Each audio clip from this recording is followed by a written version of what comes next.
Peace, everybody. As many of you know, Bat ran into some legal trouble and now owes money to the courts. And like most of the people within our community, he isn't rich and has no way of paying off thousands of dollars in a timely manner.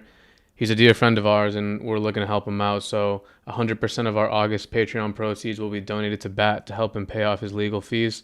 Village Idiots, a photo zine that documents the graffiti of Bat and Ola in New York City during the summer of 2021, will be shipped to everybody who donates via our Patreon. The link to that is in our bio, and we're going to be posting the proof of donation at the end of August. So we really value everybody who's been showing love and helping us turn this into a vehicle for helping out people within our community. So immense thank you, and enjoy the episode. I really don't understand why they go so hard with transit systems as opposed to the streets. Like if I was the governor of a place, I would probably prefer it to just be isolated on the transit as opposed to all over the streets.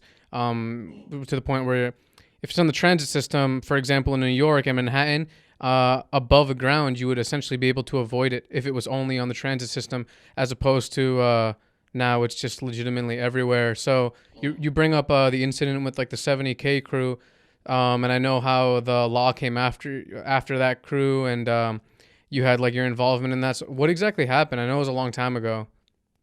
So at the time, one of the guys in the crew was filming a lot of footage and to like make a DVD. And so I guess around that time, the police had started watching everybody. We didn't know what the fuck was going on, but yeah, for a while, I guess they figured out who a couple people were, and then were just sort of watching everybody, getting information, and then eventually they raided two or three people. One of the guys that they raided was the guy who was filming everything. I'll leave names out of it, but um, and then so they got all the raw footage off his computer, so they had everybody's faces and all that sort of thing. And so I heard through, I can't remember who it was that texted me, but they were just like, yeah, like they're starting to raid everybody. And so I just kind of threw all my shit out, moved my stuff from my apartment to my parents' place, and then a few of us, like a couple of the other guys, bounced out of the country, and I came over to the States, and then just sort of kept my head down and my mouth shut and tried to stay out of the way. And thankfully, didn't have any run-ins with the law, so I got kind of lucky there. But a couple of the other lads weren't so lucky. But yeah, there was a few of us that left the country. A couple that stayed, and I mean, you can read probably in the papers what happened there. I don't know how deep your research went, um, but yeah, a couple of guys weren't so lucky. A lot of fines, and uh, I know one person for sure got jail time. I don't know about anybody else though. But yeah, there's a couple of guys who I still don't know if they've gone back to the country. At that point, sort of everybody split off. Everyone stopped talking to each other. We obviously weren't trying to make the cop's job any easier. So yeah, I only talked to one guy from back at that time. Everyone else just kind of went off and splintered off and did their thing. And the reason that you left the country was particularly because of this incident, or you were going to leave regardless? I had been planning on leaving, but that made the decision really easy.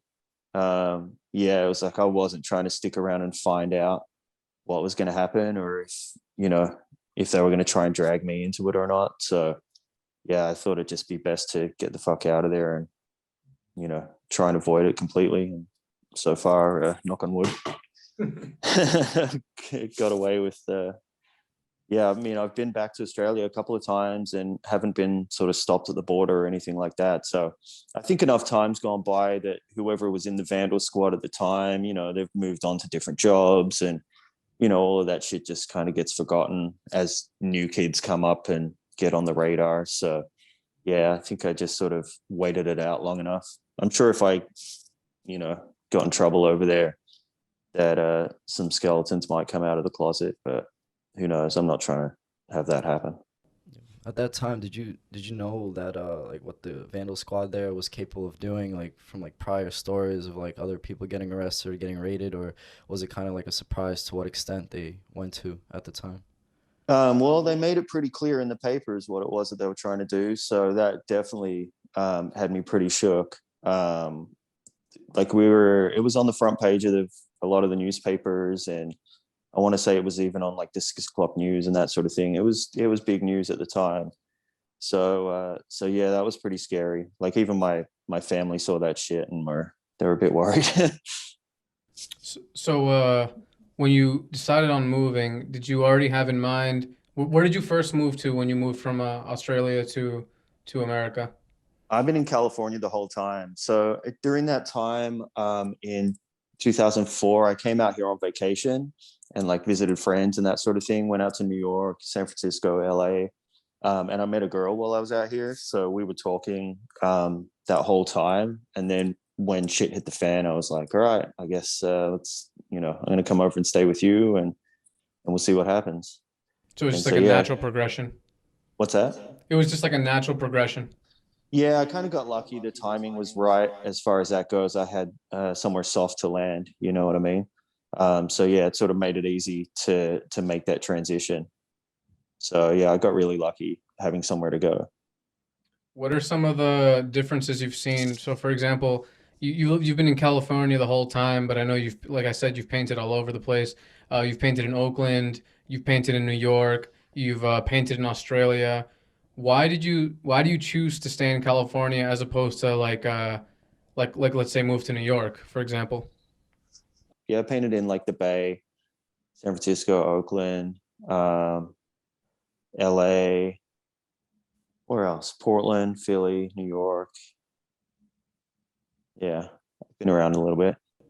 Yeah, and in terms of like the all the places that you've been to, how do you see the difference between particularly like California and Australian graffiti in terms of the scenes, the laws, how people move around the buff to New York City's? Well, Melbourne has been, like I said, it's been pretty crushed for my whole life. A lot of the graffiti centered around the train lines, so people will paint a lot of track sides. But you do see a lot of street bombing and stuff too. But it's like really, really focused on the train lines and around the transit system. Um, so yeah, a lot of people kind of put all their energy into that. But you do see a lot of legal walls and that sort of thing down the main strips around the city, like the shopping areas and that sort of thing. There's a lot of, it's pretty accepted in Australia. So you'll see a lot of on the side of a lot of stores, they'll let people paint the walls. And then, we would used to paint a lot of bandos, and we would paint in the just like huge kind of drainage system, sort of like LA River, you know what I mean? So there's a lot of those like around the city too. So there's a lot of places that you can paint and kind of not worry about it. Like the train line and stuff like that, the cops sort of turn a blind eye to stuff like that because it's not out in the open, it's not so blatant, and so yeah, they're not going to stress you so hard about that as long as you're kind of keeping it out of the way. But yeah, once you start hitting businesses and the streets and tourist areas and that sort of thing, that's where they get a little pissy about it. Yeah, I've heard a few times from like a bunch of people that say that if you've painted New York City and you know how to, then you can paint anywhere in the world. Do you think that's true? Like, do you think it's Yeah, I mean, New difficult to York paint? is like just undercovers everywhere. So if you're able to kind of do your thing in New York and stay off the radar, then yeah, I mean, you're going to be invisible anywhere else for sure. Yeah, New York. From my understanding, I mean, I haven't done a ton out there, but it's uh, it's not easy. Anyone that gets up in New York has to. I mean, it's a big city too. So if you're up in a lot of places around there, you got to work hard and be out there a lot. So Yeah. if you can do that and avoid getting in handcuffs, like you're doing pretty well. Well, the plus side to New York is that a lot of the people here, a lot of the people living here, or the people not living here who just come as tourists, they don't really give a fuck if you're painting or not. So that adds like a positive to being able to paint here. You don't really have to worry as much about civilians depending on the neighborhood that you're in. And then another Mm, part to it is like that I often talk about is like the transit system. I can just fucking run into a hole in the ground onto a cylinder that will take me somewhere else very quickly as opposed yeah. to in other places, particularly like not major cities, but that they have a graph scene. Once if you get chased, like you have no easy way out. Like the transit system is such an easy way out in New York City. You just run into the tunnels and then you're essentially home free. You know what I mean? Hmm. It's almost like a cheat code in a way. But I was gonna Yeah. ask, so what's your involvement with VTS crew? Like, when did you get down and meeting Remio and all of those people, and I guess essentially what it means to you. So that was around probably 2008 or 2009 or something. Romeo was actually living here at the time, in the city that I'm in. And so we just became friends and, was painting with, at the time back then, we were painting a lot with like Honky and Ron and guys like that. And so, yeah, it was just, I think he put me down one night. We were just having dinner at his mom's house and he put me in. And so from there, just started writing it. Me and him have been writing together for a long time now. I actually just spent the last few days with him. He was out here visiting from Paris, so got to spend the last couple of days running around Oakland and San Francisco, writing on stuff. And it was funny that you mentioned about like civilians not really caring in New York about graffiti, because we did a few fill-ins on the street in Oakland in the daytime and just not giving a shit about, like, no one said anything. A lot of tagging in San Francisco, just walking around all day tagging on shit. And I think literally one person said something to us, like nobody else fucking cared. So Yeah. yeah, it's like, it's a pretty much a free for it's a bit lawless over there right now. I don't know if you've been to San Francisco recently, but and Oakland as well. But yeah, it's pretty crazy. Yeah, I mean it's a little lawless in some parts of New York too. You know, like there's a lot of neighborhoods where, because the thing is with like painting in New York, if you want to go all city, that means you have to go to like every single borough, and not every borough Hmm. is gonna be like the Lower East Side where you can just paint in daytime and like these people don't give a fuck. Like you have to go to East New York, you have to go to like these rowdy neighborhoods where like you don't even have to worry about cops. You have to worry about the people that live there because they'll just shoot you without saying anything or like chase you or like you're climbing up on a roof. You're like in someone's fucking fire escape, and like something can go horribly wrong. So Yeah. like a lot of things come with like I guess like going all city. In New York City, I Yeah. guess. Yeah. I mean, yeah. Props to anyone that goes all city in New York. That's a lot of territory to cover, for sure. It takes a long time. I saw a few people that had their names up a lot there, and it seems like it's just got to be a full-time job Yeah, but in to terms of like like in to terms have of it running as California, well. in terms of like California and Oakland and San Francisco and the graffiti that goes down over there, do you know what the consequence is for graffiti in particularly Oakland? Because I know like I've never been to Oakland. I've been to SF, and I know that it's just straight up lawlessness in Oakland. There's a lot of graffiti everywhere. I see it online. There's a lot of good graffiti everywhere. It seems as if you can paint in the streets, and it also seems like you have to worry about the people more so than the cops. But do you know what happens in Oakland if you get caught or not? From what I understand, not a lot. Right now, you're pretty lucky. I guess it would depend where you're painting and what you're painting. I think the cops just, I mean, number one, because of COVID, budgets have really been cut, which is why there's not a lot of a buff around. And I think they're just kind of focused on other stuff. Like in a lot of cities in California now, the cops won't come unless you're calling for violent crime. So, if like someone was telling me, like, if you call them for a burglary, they won't even come unless you have surveillance footage. Like they're just not going to show up. It's just like file a police report and that's it. They're not going to come. So unless someone's shooting and like someone's dying in the street, like the only way to get caught doing graffiti in Oakland or San Francisco is if a cop literally fucking just stumbles on you by accident. And even then, they might not think it's worth it. Wow. So yeah. Well, speaking of that, you have some artwork. There's one where it's like the earth, and it's like you can see that it's in pain. It's holding itself in Mhm. in a way. You have one where there's like a cop car on fire. There's a girl, like a little girl, sitting on a tank of gas, watching it roasting marshmallows above the fire.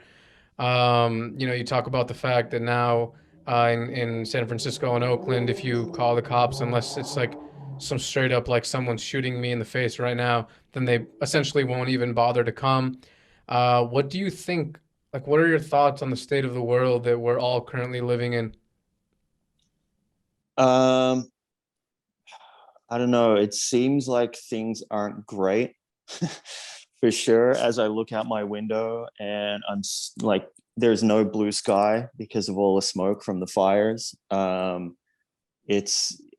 it seems pretty crazy everywhere. There's crazy shit going on. Like, it's gotten to the point where I just don't even turn the news on anymore because it's just pretty miserable, and I don't want to deal with the anxiety of thinking the world's ending every day. So I just try and live my life and sort of focus on, what I can control and what's going on around me. Um, but yeah, it's like I definitely driving around in just any city in California at this point. Like, when you go outside, there's just garbage everywhere. There's homeless people. Like, there's camps everywhere. Just like zombies wandering around in the street. There's people, shooting fentanyl. Like, it's pretty grim. But then at the same time, you can go get a delicious brunch and enjoy the warm weather. And it's a pretty stark contrast, especially in a place like San Francisco, where there's a real like, you just notice a real difference. Like, you either have a lot of money or you're sleeping in the gutter. Like, there's not really anything in between. So it's pretty insane to see, people sitting outside a restaurant eating a nice meal, and there's like someone having a fentanyl overdose 10 feet away. And then it's like, both parties are just not acknowledging each other. Yeah, I know. I mean, I know in San Francisco, for those people who have not been there, I know the homeless population is no joke. It's not like any other city that I've been to, at least. It's like levels above that. It's not even like Yeah. comparable. It's actually And it fucking was, really and crazy. it's been like that for a while, especially in the Tenderloin and places like that. It's like always been well known, for how grim it was. But it's exploded a lot.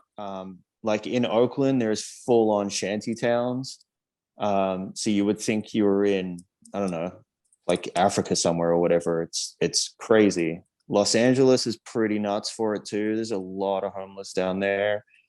There's a lot of homeless just in my neighborhood too. It's something that my kids growing up thinking it's totally normal to see homeless people everywhere. Yeah, it's pretty Yeah. crazy.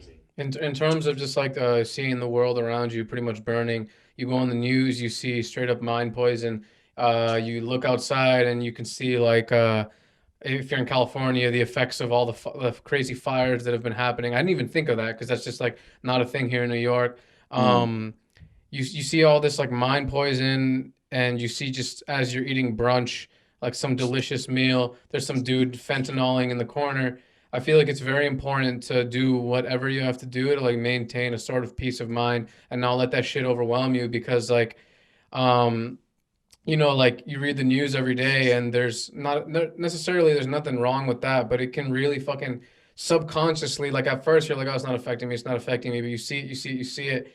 And there's just so much media coming into our fucking mind brains that it's like hard to straight up like handle. So as someone who's raising a child in this environment, what do you do to like what is your methods or how do you think of all this stuff?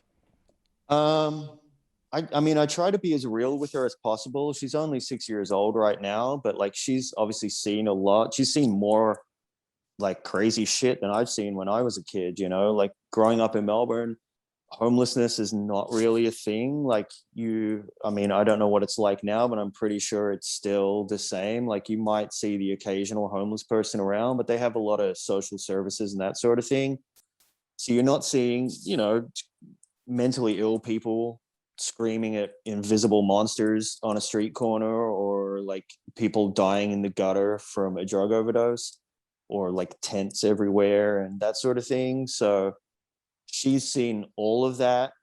And I don't know, she just kind of takes it in stride. She sees it and we talk about it, but it's just part of life for us, you know, like, um, but she wonders how people get like that. And I, you know, try to explain it as well as possible as I can to a 6-year-old without getting sort of, you know, too crazy into it, because, you know, it's like you don't just fall over and end up homeless one day. Like there's a lot of things that have got to happen in your life before you get to that stage. And, you know, it's not pretty at all.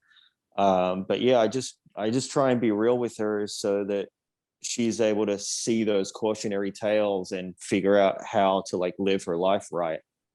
Because like for me growing up, a lot of kids that I went to school with and hung out with or whatever when I was a teenager, there's a lot of heroin going around. I saw a lot of friends get addicted to heroin and kind of go down that route of becoming a drug addict. And like having those sort of things around me and seeing that helped me to navigate my life to not make those same mistakes. So I'm just, if I'm real with her about my life and our life and where we live and that sort of thing, that hopefully she's able to make the right decisions, because eventually, you know, she's going to be out there doing her thing and she's going to have to make her own choices about what's going on. And so I'm just hoping, you know, having seen those sorts of things, seeing, you know, all that poverty and drug addiction and misery and whatever, that she's able to sort of steer her life in the right direction.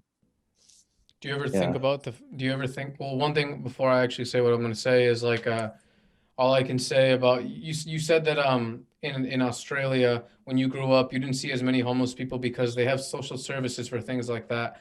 And it makes me think like in America, although we do have some sort of social services, it's either one of two things. It's either there's way more homeless people here that are have some mental issues, or it's that we don't have the social services are not effective.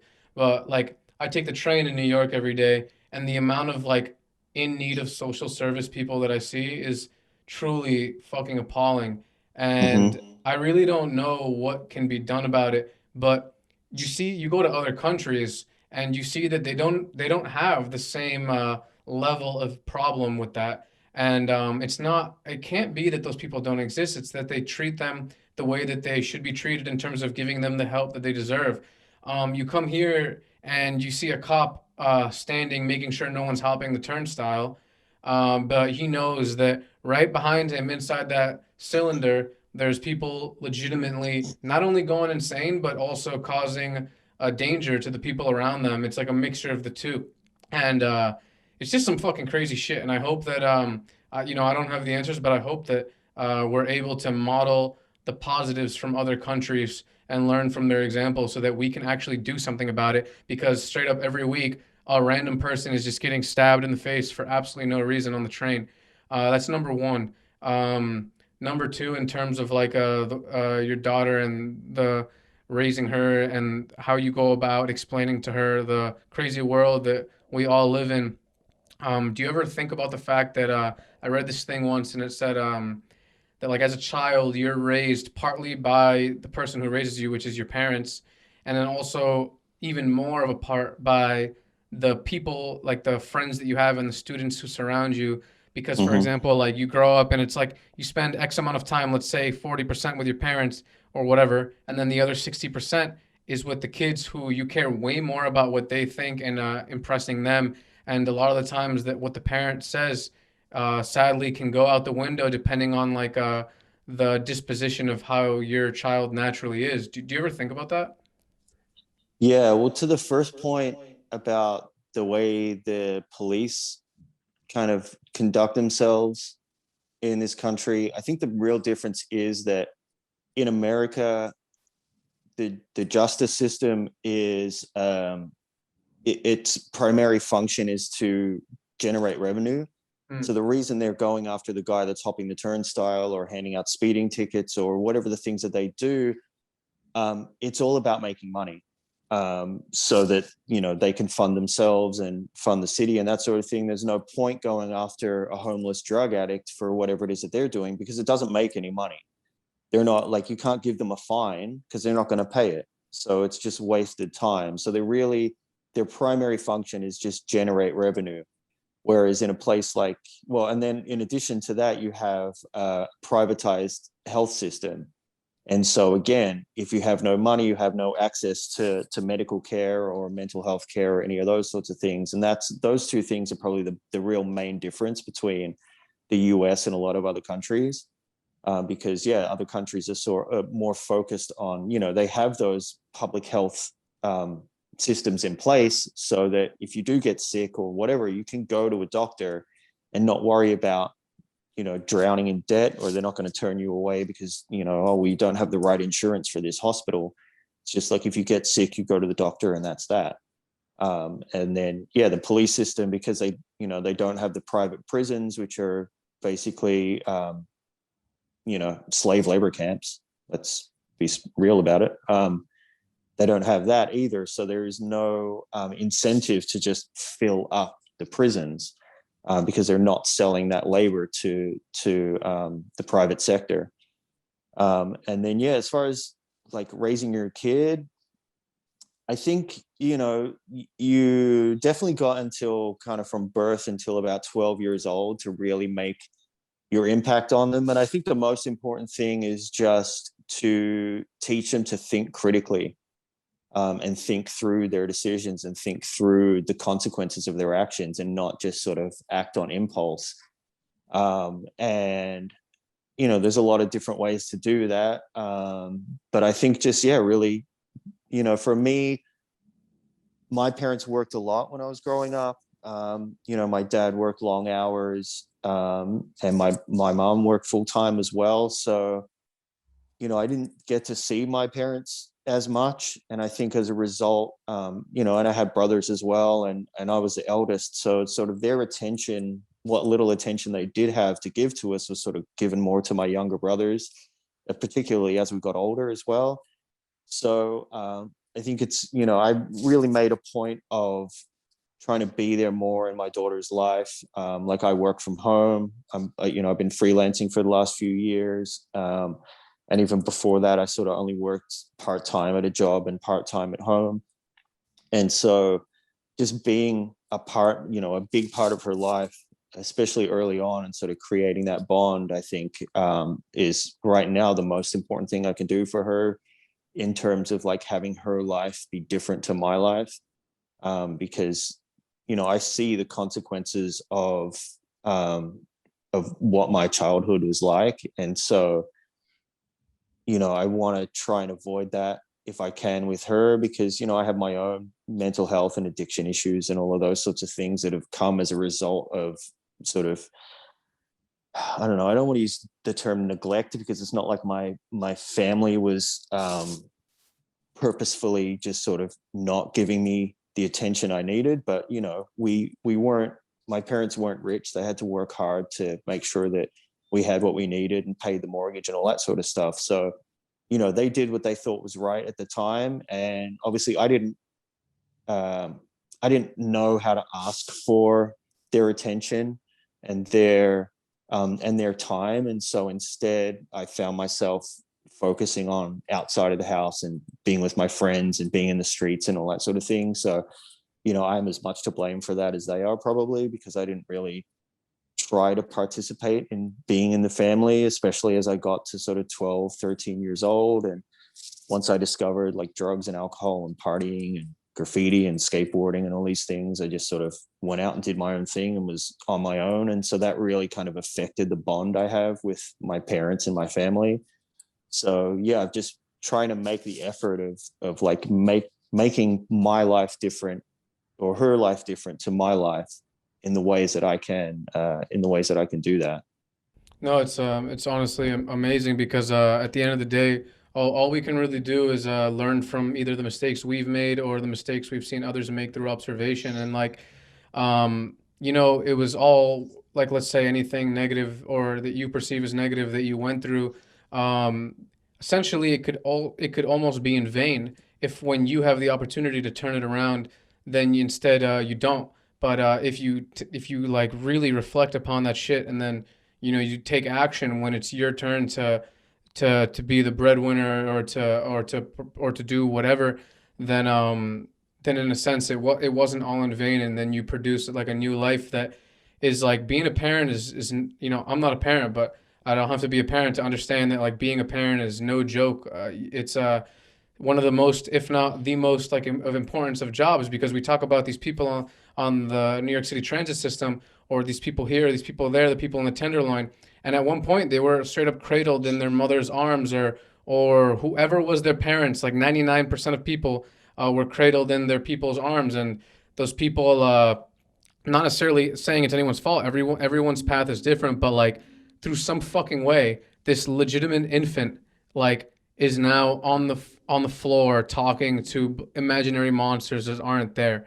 And there's no way to say that the parent had nothing to do with it. It must have had something to do with it. It can't. I'm not saying it was fully the parent's fault, but of course, if they're in control of the influences of the first whatever 12 years of their life, then they must have something to do with it. So it's such an important job because you're making the world what it straight up is today. And you teach critical thinking, and that's important because, like, for example, we're talking about the healthcare system in America and how it's privatized and how a lot of things are privatized. So that way, all we give a shit about is money. It's like, it's like, and there have been people who have tried to change that and socialize it a little bit, not socialize the medicine, but socialize a little bit so we have more ability to get things. Um, but then since people can't think critically, they'll just be like, fuck that, you socialist pig. And it's like, there's nothing like I feel like it's very important to think critically and find a middle path. Not everything with privatized medicine is wrong, just like not everything with socialized medicine is wrong. So we could find some middle path if we just learn how to think critically, but luckily we can't because of our, like, I guess, path that we've been brought into. Like we just like become who we become, and then we're all voting on this thing that no one even knows what it is. It's like a huge problem. So like um I really like the fact that one of the main things that you try to teach, because there's so many little specifics that it's like, how could you say, what can I try to teach? When you say critical Hmm. thinking, that's like an important thing because it's like all encompassing. Then I no longer have to teach like, you should try to eat healthy, because if you're a critical thinker, you'll probably realize that on your own. Or I don't have to teach like that stabbing is bad, because if you're a critical thinker, you'll find that on your own, and all that shit. So yeah.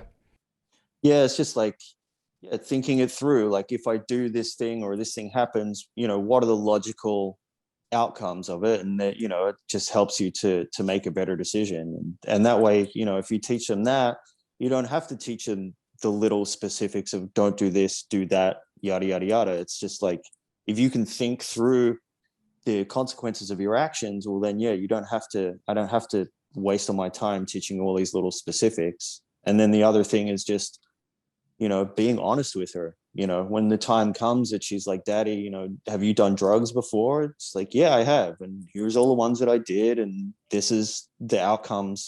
These are the things that happened to me. These are the things that I saw happen to friends of mine and people around me. And, be honest about it. Cause, when I was young, what they teach you at school or what your parents tell you, all you hear is drugs are bad, don't do drugs. Like, for all heroin and weed are the same thing, and it's like, well, that's not true. So I want to be honest with her and sort of take the mystery out of it, so that there's no, she's not curious about it when the time comes that those things are put in front of her, and she's just like, oh, that's just this thing, and this is what happens when you do it, and it's probably not a good idea. And she'll be able to connect the dots too and be like, oh, okay, so the people that are on the street, maybe they came from families where the parents were drug addicts, or a lot of times it's from sexual abuse or physical abuse, or whatever. Like, that's generally how a lot of people end up on the street and kind of on their own, is just the home life that they had was just not welcoming,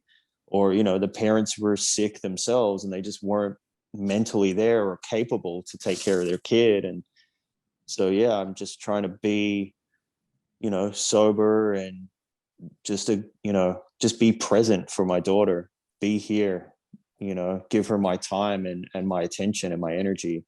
And all I can do is hope for the best. I've given her, she has a comfortable home, a safe place to be. I took the time to learn how to cook so she has good food. All those little things, I think, it's just the little stuff. Just like, be there for them, you know let them know like I have somewhere safe to come back to, and then yeah, I think that's the best you can do, really. Just if you can be healthy for yourself, and then you can be healthy for them, and hopefully they can turn out to be all right. No. Because yeah, it's like having grown up sort of on my own or whatever out in the streets, it's like it makes sense that I write my name on shit for attention. You know what I mean? Like I want people to know who I am. It's like everything I've done in my life was to get people's attention and for people to love me or whatever, you know. And it's like, well, there's it makes sense when you think about it. And I think it's a similar thing for a lot of graffiti writers. Is we want attention and love and all that, but then maybe we hide behind our anonymity and our fake name because we're afraid of like rejection or something, you know. There must be then That's there at least what is my therapist tells me anyway. there definitely is a lot of mental health issues that go down within the graffiti community. It's no secret Oh yeah. of how many graffiti writers have died and fell victim to drugs, alcohol, and substance abuse and violence and just essentially like a life on the street, especially from the past era.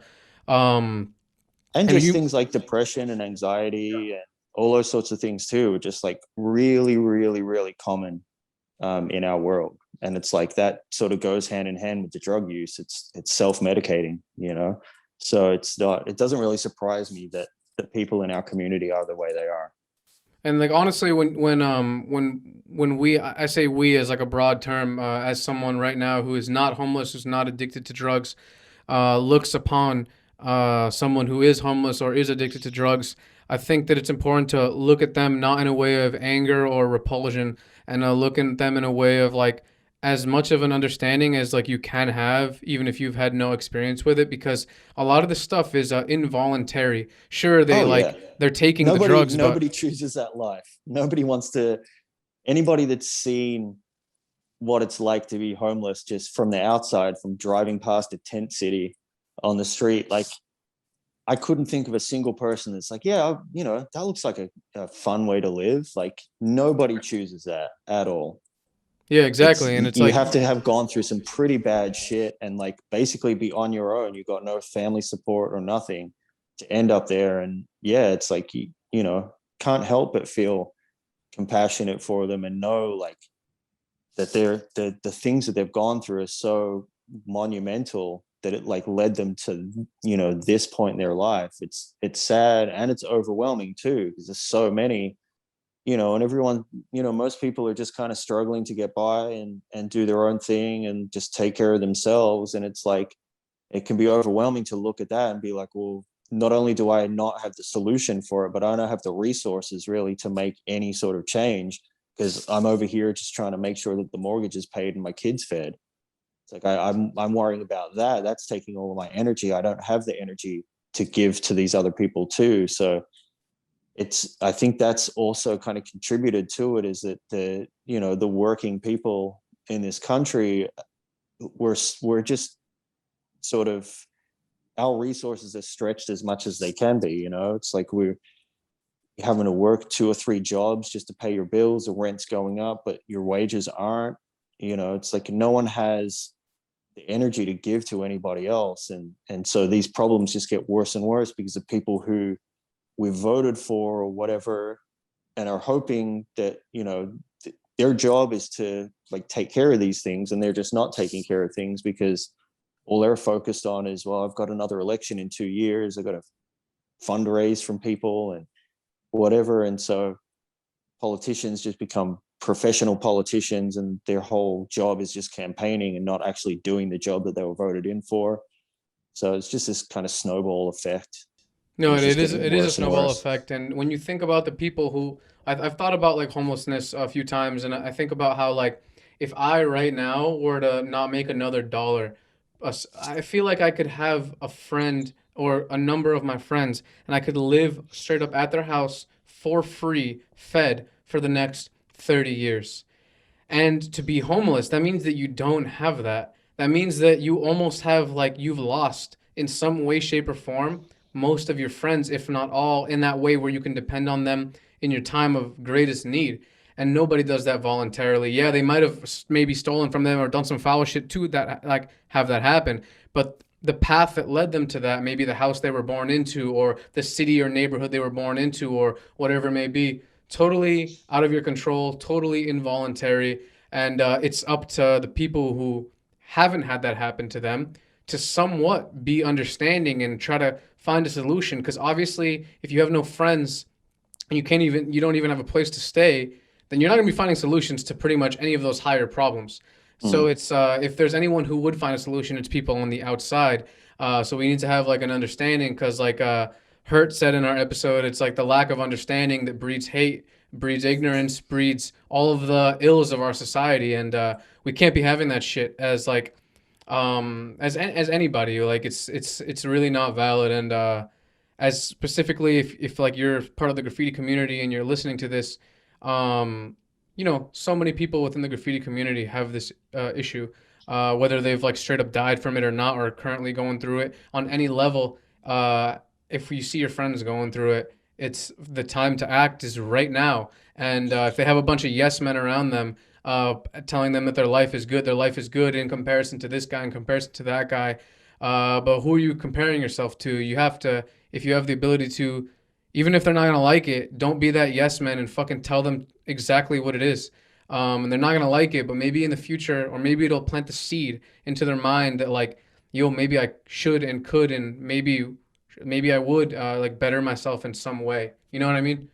Yeah, and I think it's throughout your life as well. It's sort of who you choose to have as part of your network of people that you know. It's like, are you making friends with people who are sort of driven and doing things to better their life, or are you out there spending all your time with fuck ups? It's like, if the people around you don't inspire you or don't motivate you to sort of get somewhere in life, well, then they're only sort of dragging you back with them wherever it is that they are. So I think I've been lucky in that I've always made friends with, or over time my network has become people who, a lot of work that I get as a designer and doing freelance is from people that I've known for years, that I met through graffiti or whatever.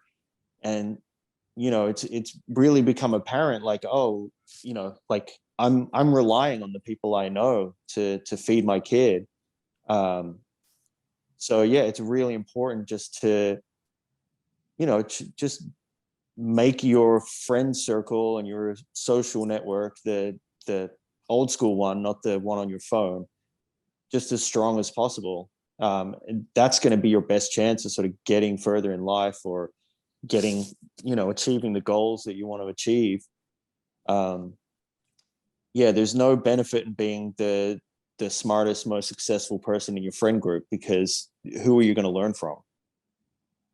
Yeah, exactly. Like, you No, know, I was just gonna say that I agree with like, what you're talking about, because we were talking about this earlier before we started the show, how like the people you surround yourself with essentially are responsible for how you are mentally, physically, even like, you know what I mean, like your habits on a day-to-day basis, they add up to like the state of your consciousness, the state of your physical body, like all these things matter, and like if you're with like people that digress and like kind of show you a bad path, you're gonna see that within a few years. You're gonna be like, but it's gonna be too late almost, because you're like, oh shit, like I just wasted so much time. You know what I mean? And like going back to the homeless thing and like addiction, real quick, is like I just like we were saying, like Angel was saying about understanding how um I think these people, like, they're not a lost cause, you know what I mean? There's a lot of people still, when you look in their eyes, they have a soul. They're genuinely, like, still passionate people. They just have this thing, like, dragging them down, and essentially they just feel alone. And like you were saying, you need, if there's a time more than ever, then to, like, act now and, like, tell these people that, yo, you're not alone. Like, you have people that care for you. Even people that you think are looking down on you, like, they do care for you at the end of the day, you know what I mean? And, like, I don't know, it's, you know. yeah, like you were Yeah, saying how well, and like they've got to want it too. That's the other yeah, thing. Is like, it's hard when you're in that position. I mean, I know, even from dealing with my own addictions and sobriety and that sort of thing, like, you just feel like you're getting pulled underwater, and it's really hard to sort of swim to the top. And it takes a lot of work and a lot of effort and a lot of drive to want your life to be different. And it's easy to make the unhealthy choice. Like, making that choice is not difficult at all, but making smart choices, making healthy choices for yourself is really difficult, because a lot of times you're going against instinct. Your instinct is, do the drug or do whatever it is that you are doing that's perpetuating this cycle in your life. Like, that's the easy choice. That's a choice you've been making for a long time. It's the one that you know. So it's like making this unknown choice, making these healthy choices is really difficult and takes a lot of courage to be like, okay, I don't know what my life is going to be like when I do this, but I don't like how my life is now. And so this is the only way. Like, if all of the things I've been doing haven't been working to make my life better, well, then if I do the opposite, something, positive will come of it. And you're just kind of going blindly, just hoping for the best, and it's scary, especially when, like, the worse your addiction is, or the worse your conditions are, the harder it is to climb out of that, especially when there's nobody around that's sort of offering you a hand up, and you've got to do it all on your own. It's really, really difficult.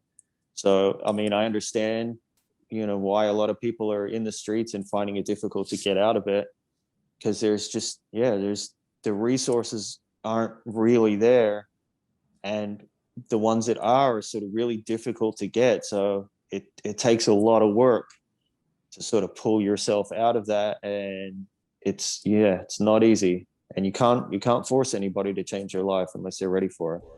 Yeah, the most important thing, like you were saying, I think, is having like a really solid friend group of people who really do have your best interest in mind, because we are, at the end of the day, like very, very social creatures who need each other to survive. And from just like you needing the people who you've met to help you with your freelance work and being able to feed your family, to just needing at least one or two close friends. And you really have to think about not only as the giver but also the receiver. Like, what does it mean to be a friend?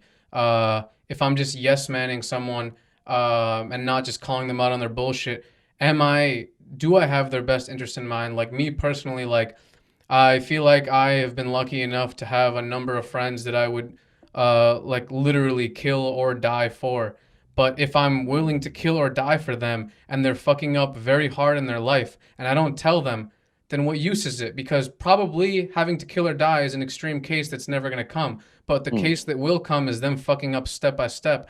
And if I don't even tell them, because I don't want to have a little argument, or because I don't want them thinking like, yo, this dude's an asshole or whatever, whatever, then what use was it for me to be that good friend in terms of the giving end? I'm not giving them anything other than just yes manning them and giving them their little. That's nothing. That's what was the use of that? Like, just like how I would help them if they were in their time of need and homeless with a place to stay. When I realize that they're messing up mad hard, I don't mean criticize on everything, but just like if they're messing up drastically over and over, then I should like tell them and not be afraid if no one else is, and being like, nah, I gotta, like, they're gonna look at you like the asshole, but at the end of the day, like, when the truth is revealed, you're not the asshole and you know what your intentions are. And it's like, those are the people who, like you said, like, it's hard to find the resources when you're addicted, or when you have these issues. But the number one resource is like a true friend who will literally drag you out of that hell and like slap the shit out of you and make you wake up. Sometimes there are friends who will do that even if you don't want it and will force you into it. And maybe sometimes it won't work, but sometimes in the long run it'll be good for you and you'll realize it.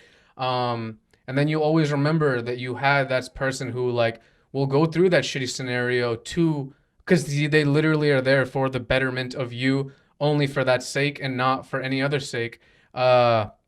So yeah, like I think that is extremely important in terms of like the drugs that you've done and stuff like that. I saw like I think it was a tote bag that you designed that was like the magic of mushrooms. It had mad happy mushrooms all over it. What was your experience with like with mushrooms and stuff? I'm sure he wants to know. Um, well, I mean, I've microdosed for a while. I'm not on that program right now, but I have done it before to sort of help with depression and that sort of thing. And I've done psychedelics in my time as well. I've smoked way more weed than I care to mention. I used to have not a great relationship with alcohol. And so I've been sober from alcohol for shoot like 7 years, I think, almost 8 years now. And I stopped smoking weed finally, almost 6 months ago. Um, but yeah, I mean, through my life, I've done most of the drugs, um, and don't recommend it to the kids at home. Um, yeah, it's not something that I'm happy that I did. You know, it'd be nice to say, oh, it was a learning experience and whatever, I got something out of it. But, you know, I wasted a lot of time and a lot of energy and a lot of my life sort of doing that thing, and um, just partying and just doing what made me feel good, as opposed to um, trying to get somewhere in my life, you know. And once I stopped drinking, like a lot of things changed for me. You know, I bought a house and just grew up and matured a lot. When I stopped focusing on just sort of going out and having a good time and partying and doing dumb shit, um, yeah, my life changed a lot. Um, but also seeing like, you know, once I was sober, realizing like the reasons for drinking, and just sort of seeing doctors and getting my mental health figured out, and you know, figuring out why I was doing the things I was doing, and how to heal and make better decisions and just sort of feel better in myself so that I don't have that urge to self-destruct. Okay. Yeah. Yeah. No, from what I understand with like drugs and psychedelics, it like the current state you're in your life matters so much when you like approach these substances, you know what I mean? Because like like LSD and mushrooms have been known to severely like help people, you know, a lot of the times, and like they do learn a lot from these experiences. But I also believe that if you're in like a low stage of your life where you're just trying to escape from reality in a way, and like you just want to get high for the sake of getting high at like a party, or you know like the vibes aren't right or something, those substances can enhance your depression in a way. You know what I mean? Oh yeah, You can I have definitely a had bad bad trip. trips before. Yeah, I did acid one time. I did acid on New Year's Eve 2000. So like when the whole Y2K thing was happening, and that was like being in a waking nightmare for like 8 hours. It was fucking horrible. So that was the last time I did acid, just because that it alone was just a big enough turn off. Like I'd had good experiences before that, but after that, I was, you know, I learned to respect it a lot more and realize like how powerful it is, and the type of experience you can have on it. So yeah, it can definitely, if you're not going into it in the right frame of mind or with anxiety, it's not going to be a good experience at all. You've got to be in a good place, in the right frame of mind with good people, feel safe. Yeah, it's the only way you're going to enjoy it or get anything out of the experience, or you know, do it for the reason of exploring your consciousness and just to think about the world or see the world in a different way. If you're just doing it to party, or you know, just doing it to get fucked up, you know, and treating it like it's cocaine or alcohol or something like that, it's a completely different thing. It's not a party drug at all. Like, yeah, it should be more about an exploration. Yeah, no, I've come across instances where like the universe kind of shows you that in a way. Like one time me and my friend we wanted to take mushrooms, and he's like, "Oh, let's go to the city and like do something. We should do Bad something on experience. this." You know what I mean? Yo, I'm not even kidding you. We stepped outside. It was pouring rain. Didn't even say on the forecast it was gonna rain. It was so bad you couldn't even like see 2 feet in front of you. And we're like, wow, like the universe was like, yo, shut up, go to your couch and enjoy it for what it is. Like you don't have to be doing something on this shit. You know what I mean? Hmm. Or like a friend of mine I know, like he's like, oh, I know you mess with psychedelics. Can I get some mushrooms? I want to have a good time with my girl, like sexually, and you know what I mean. And I'm like, you know, sure. But in my mind, I was already thinking like, you know, like You're not going to want to have this is sex. not what this is not what these like things are for in a way. You know, they're not just for like material physical things. They're kind of more internal. So and Hmm. like 2 days, like a few days later, he comes to me. He's like, "Oh, we had like a really bad experience. Like, I threw up. I gave him away. Like, I don't really like him." And like, it's deeper than that. I think, in my opinion, like psychedelics. You know, it's It's more like just chilling on the couch and like looking inward, you know, and Yeah, I'd just recommend going out to nature if you're going to do psychedelics. It's definitely where you're going to have the best experience. All my best experiences on psychedelics were in a natural environment, not in the city, for sure. Like I remember riding around on the train um, on acid, and just thinking that everybody's looking at you and being like super paranoid, and and obviously the way people's faces change and that sort of thing, and the way that the environment sort of warped in your mind. It's not an enjoyable experience. You're heavily affected by what's around you. So if you're just in nature, you're just going to feel peace and just be a part of the universe, as opposed to being in this unnatural environment and having a real stressful time. In So terms of yeah. in terms of your job, I know that you do like freelance work, graphic design. You make a lot of art for people. You work with like skateboard companies, different independent small businesses and stuff like that. How did you get into that? And realistically, like if people want to contact you to make stuff for them, where would they go? So I was working just like regular, like normal 9 to 5 jobs for a long time. And eventually kind of got tired of that and decided to go back to school. And I took, I was, shoot, how old have I been? I mean, this was probably 12 or so years ago, I think. And went back to school and took a couple of design classes. I did graphic design and art and all that in high school, and then just sort of went out into the world and worked regular jobs and was miserable. And so after doing a couple of like intro to Photoshop and intro to Illustrator and these sorts of things, a friend of mine who was running a small skateboard company, they were getting to the stage where they needed somebody full time in house to do the work. And this is a connection that I had through graffiti. And he was like, "Yo, why don't you just come and try, work with me, and we'll do streetwear and skateboarding and all that sort of thing." And so dropped out of school eventually and went and did that with him, and just sort of learned a lot on the job about how the industry works and how product gets made, and production and sampling and all those sorts of things. And just over time learned on the job through trial and error, just getting different jobs from different people. And then yeah, just sort of ended up where I am now. So I work with a few different brands, and then I'll have people hit me up through Instagram, or they'll email me through my portfolio site. um yeah, so I've been doing that for like 12 years now. Done Worked with a lot of different brands. I've done a lot of things that I wanted to do ever since I was a kid. I've designed skateboards and shoes and clothes and all kinds of stuff. Worked on like record covers, and um most recently one of the guys that skated in the Olympics, Vince Malou, he skated the board that I designed for him for pizza, like in the Olympics. So that was really cool. My family got to see that on the television, and it was a pretty big deal. So yeah, I've been doing that for a while now. It's been fun, and it's cool because especially with the skateboarding, you just get to.